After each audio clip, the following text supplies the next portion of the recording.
को, धर्म के प्रकाश को। राम जी की सेना चली, राम जी की सेना चली। हर हर महादेव, हर हर महादेव, हर हर महादेव, हर हर महादेव। मेरे आत्मस्वरूप धर्म प्रेमी राष्ट्र भक्तों, स्वतंत्रता दिवस की हार्दिक शुभकामनाओं सहित आज हम आपके लिए एक ऐसी ऐतिहासिक सत्य कथा सुनाने वाले हैं जो आज से पहले आपने कभी नहीं सुनी होगी। लेकिन उससे पहले हम मानव समाज एवं संसार की भलाई के लिए एक परिवर्तनकारी रचना आप सभी को सुना रहे हैं। कृपा करके शांति के साथ आनंद लें, आनंद दें, जिए और जीने भी दें। इस नई दुनिया में मानव है या किसी दानव की संतान है, जो धर्म अधर्म न्याय अन्याय में अंतर भी नहीं जाने। इस नई दुनिया में मानव है जो भ्रष्टाचारी अत्याचारी हत्यारे आतंकवादी है, वही राष्ट्र विरोधी और जन विरोधी गतिविधियों के आदी है, गतिविधियों के आदी है।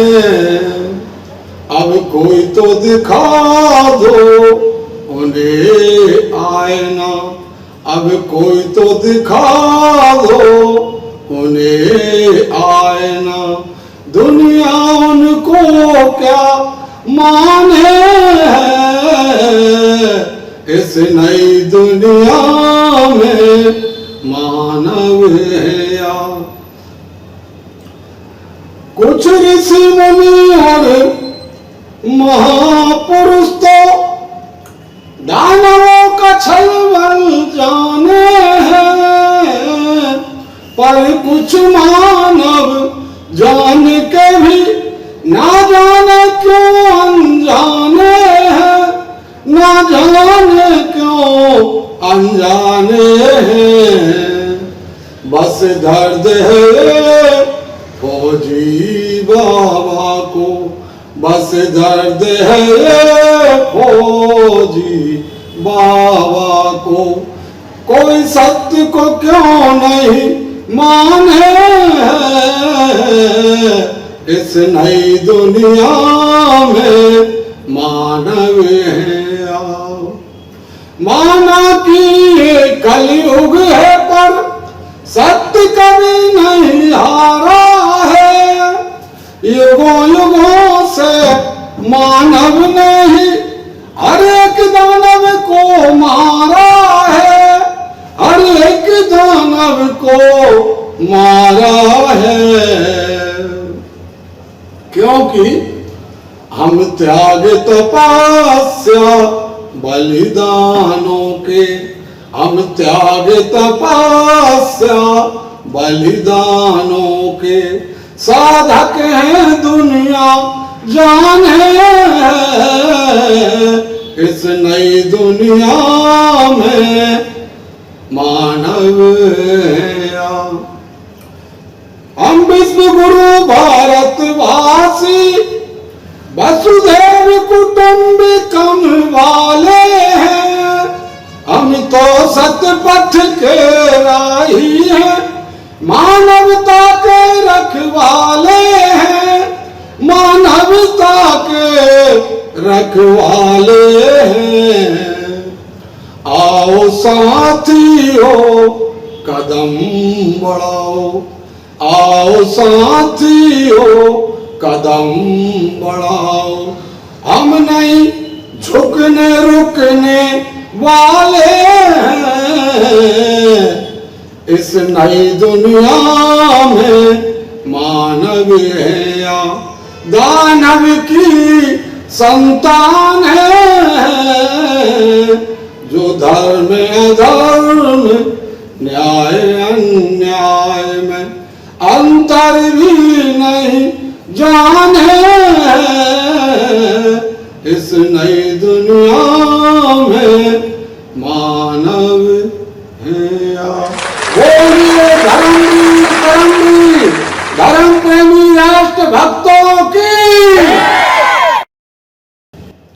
प्रिय साथियों, ध्यान से सुनना, क्योंकि जन्म से ही मानव होने के नाते आपको अपना व अपनी सृष्टि का पता तो होगा ही, लेकिन उसके साथ ही आपको विश्व गुरु भारत के सबसे प्राचीन व सर्वश्रेष्ठ वैदिक ज्ञान विज्ञान का गौरवशाली इतिहास भी पता होगा, जिसमें आपको ज्यादा कुछ पता हो या ना हो, लेकिन कुछ महत्वपूर्ण ऐतिहासिक घटनाओं का पता अवश्य होगा।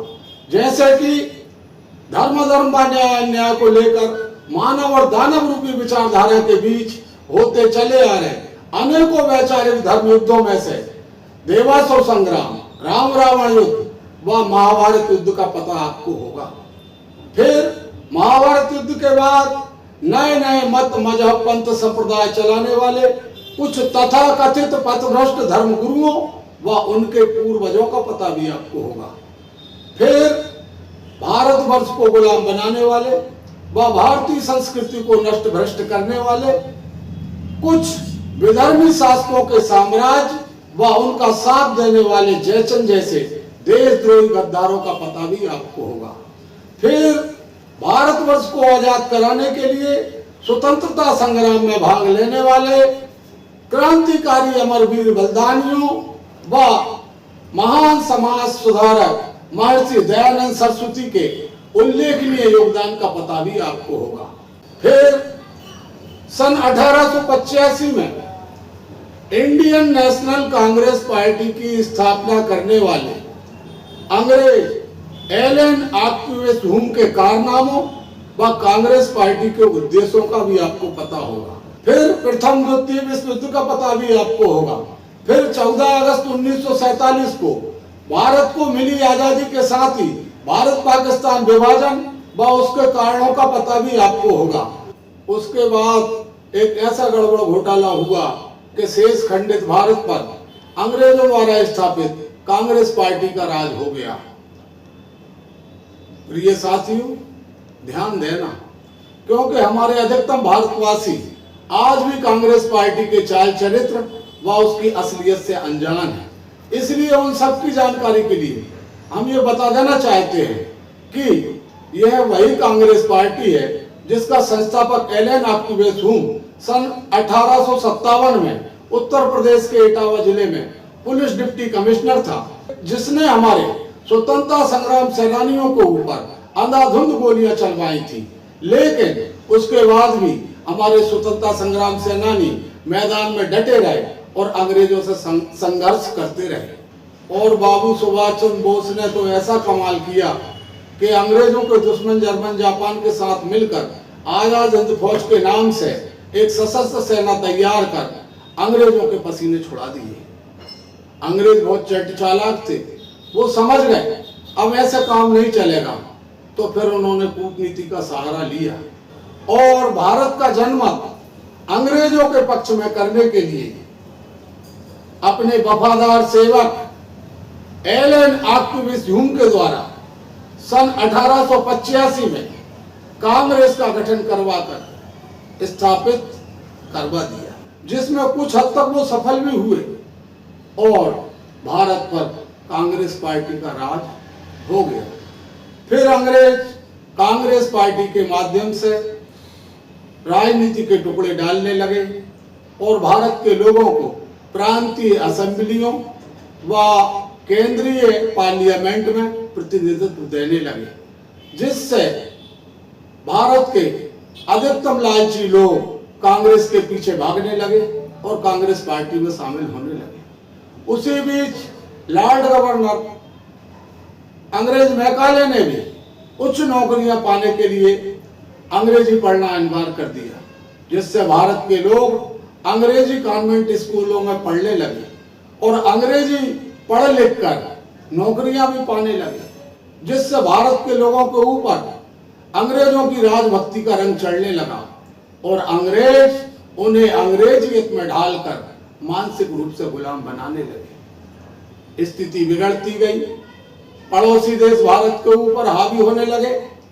जिसमें पाकिस्तान से युद्ध हुआ, चीन से युद्ध हुआ, फिर पाकिस्तान से युद्ध हुआ, जिसमें भारत को अपना बहुत कुछ गंवाना पड़ा, जिसे देखकर भारत के देश प्रेमी राष्ट्रभक्तों का खून खोलने लगा और वो नए नए राजनीतिक दल बनाकर अंग्रेजों की कांग्रेस पार्टी का विरोध करने लगे और कांग्रेस पार्टी से निकल कर जनसंघ जैसे स्वदेशी राजनीतिक दल में शामिल होकर के कांग्रेस पार्टी का पुरजोर विरोध करने लगे, क्योंकि जनसंघ राजनीति करने के लिए नहीं, अपितु जनसंघ कांग्रेस पार्टी से मुक्ति दिलाने के लिए और पूर्ण स्वतंत्रता प्राप्त करने के लिए बना था। इसलिए अधिकतम देश प्रेमी राष्ट्रभक्त कांग्रेस पार्टी छोड़ छोड़कर जनसंघ में शामिल हो गए। उनकी मेहनत रंग लाई, समय पलटा और समय के साथ जनसंघ के रूप में भारतीय जनता पार्टी का हमारे देश पर राज हो गया, जिसकी कथनी करनी व उपलब्धियां हमारे देश के यशस्वी प्रधानमंत्री माननीय नरेंद्र भाई मोदी जी के रूप में आपके सामने मौजूद है। प्रिय साथियों, बड़े ही वेदना का विषय है कि भारत के जिन राजनीतिक दलों एवं पार्टियों को राष्ट्रहित व जनहित में भारतीय जनता पार्टी का साथ देना चाहिए था, उनमें से आधे राजनीतिक दल एवं पार्टियां भारत विरोधी कांग्रेस पार्टी का साथ देते हुए हमारे देश एवं देशवासियों के पीठ में छुरा घोंपने का काम कर रही है और जयचंद जैसे देशद्रोही गद्दारों की भूमिका निभा रही है, जिसे हमारे देश प्रेमी भारतवासी कभी माफ नहीं करें। इसलिए हमने विश्व शांति एवं जन कल्याण हेतु पिछली 17 सितंबर 2022 से आगामी 17 सितंबर 2047 तक के लिए 5 सूत्रीय जन कल्याणकारी उद्देश्यों को लेकर के लोकतांत्रिक व्यवस्था परिवर्तन जन आंदोलन प्रारंभ किया है, जिसके आशाजनक परिणाम भी अब सामने आने लगे हैं। हमारा पहला संकल्प मानव समाज में बढ़ते हुए चारित्रिक संकट व वैश्विक आतंकवाद सहित सभी राष्ट्र विरोधी एवं जन विरोधी गतिविधियों को समाप्त करवाना है, जिसमें हमारे प्रेरणा स्रोत योग ऋषि स्वामी रामदेव महाराज तो अपने तरह से चरित्र निर्माण कर चारित्रिक संकट समाप्त कर ही रहे हैं, लेकिन उसमें जन भागीदारी की भी अति आवश्यकता है। इसलिए देशवासियों से सादर अनुरोध है कि वो श्रद्धेय स्वामी जी के मार्गदर्शन में चरित्र निर्माण करें और भारतवर्ष को चारित्रिक संकट से मुक्ति दिलाएं और आतंकवाद व राष्ट्र विरोधी व जन विरोधी गतिविधियों को समाप्त करवाने के लिए भी हमारे माननीय प्रधानमंत्री नरेंद्र भाई मोदी जी के कुशल नेतृत्व में भारत सरकार हर आवश्यक कदम उठा रही है, जिसमें ऑपरेशन सिंदूर जिसका जीता जागता प्रमाण है। हमारा दूसरा संकल्प न्यायप्रिय लोकतांत्रिक व्यवस्था व सुशासन हेतु देश की राजनीति व संविधान सहित प्रशासनिक सेवाओं में व्यापक सुधार करवाना है, जिसमें हमारे देश की निरंकुश राजनीति पर अंकुश लगाना अति आवश्यक है, क्योंकि हमारे देशवासी देश की सेवा एवं देशवासियों की सेवा करने के लिए जनप्रतिनिधियों को सदन में भेजते हैं, हंगामा करने के लिए नहीं।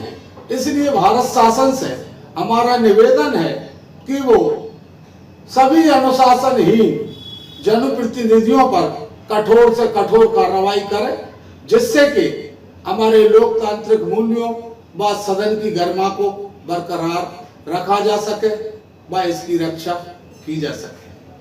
हमारा संविधान में सुधार कार्य चल रहा है जो सराहनीय है, क्योंकि किसी भी गलतियों को सुधारना कोई अपराध नहीं है। प्रशासनिक व्यवस्थाओं में समीक्षा कर उनको और भी चुस्त दुरुस्त व पारदर्शी बनाने की आवश्यकता है। उस पर भी भारत सरकार द्वारा अमल किया जा रहा है। हमारा तीसरा उद्देश्य धर्म धर्म न्याय न्याय को लेकर मानव रूपी धर्मों को परास्त कर एक सुसंस्कारी व आत्मनिर्भर मानव समाज का नवनिर्माण करना है। तो राजनीतिक स्तर पर तो वो देखा जा रहा है, लेकिन जमीनी स्तर पर यह कार्य शून्य है।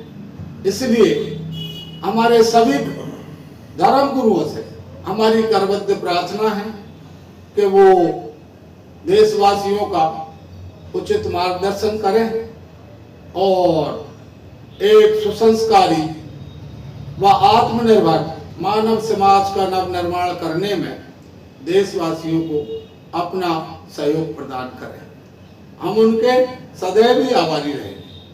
हमारा चौथा संकल्प मानव समाज की शारीरिक, आत्मिक व सामाजिक उन्नति के लिए संपूर्ण मानव समाज में वैदिक व्यवस्था लागू करवाना है। उसके लिए हमारे प्रेरणा स्रोत योग ऋषि स्वामी रामदेव महाराज तो गुरुकुलम व आचार्य कुलम खोलकर लोगों को सुसंस्कारी कर आगे बढ़ा ही रहे हैं, लाभान्वित कर ही रहे हैं। लेकिन उनके साथ साथ भारत सरकार के सहयोग की भी इसमें अति आवश्यकता है, क्योंकि हमारे देश के अधिकतम प्रदेश अभी भी वैदिक शिक्षा दीक्षा से अछूते हैं। इसलिए भारत सरकार से हमारा अनुरोध है कि वो भारतीय शिक्षा बोर्ड के माध्यम से वैदिक शिक्षा व्यवस्था को संपूर्ण देश में लागू कराए, जिससे कि सभी देशवासी इस वैदिक शिक्षा व्यवस्था से लाभान्वित हो सके। क्योंकि वैदिक शिक्षा किसी व्यक्ति विशेष के लिए नहीं, अपितु संपूर्ण मानव समाज के लिए है। इसलिए सभी लोग वेद पढ़ें, आगे बढ़ें और अन्याय से लड़ें, यही हमारी कामना है। हमारा पांचवा संकल्प एकात्मानव व विश्वबंधुत्व हेतु मातृभूमि महायज्ञ आयोजित कर संपूर्ण मानव समाज एवं संसार में वसुधैव कुटुंबकम की सर्वोपरि सद्भावना को साकार करना है। उसके लिए उसकी संपूर्ण रूपरेखा एवं उसका संपूर्ण विधि विधान हमारे पास सुरक्षित है, लेकिन आवश्यकता है योग ऋषि स्वामी रामदेव महाराज जी, श्रीयुत डॉक्टर मोहन भागवत जी और देश प्रेमी नरेंद्र भाई मोदी जी जैसे देश प्रेमी राष्ट्रभक्तों के आत्मीय सहयोग की, जिससे कि उसको आयोजित किया जा सके। क्योंकि आजादी के बाद आज तक हमारे देश में ये आयोजन नहीं हुआ है।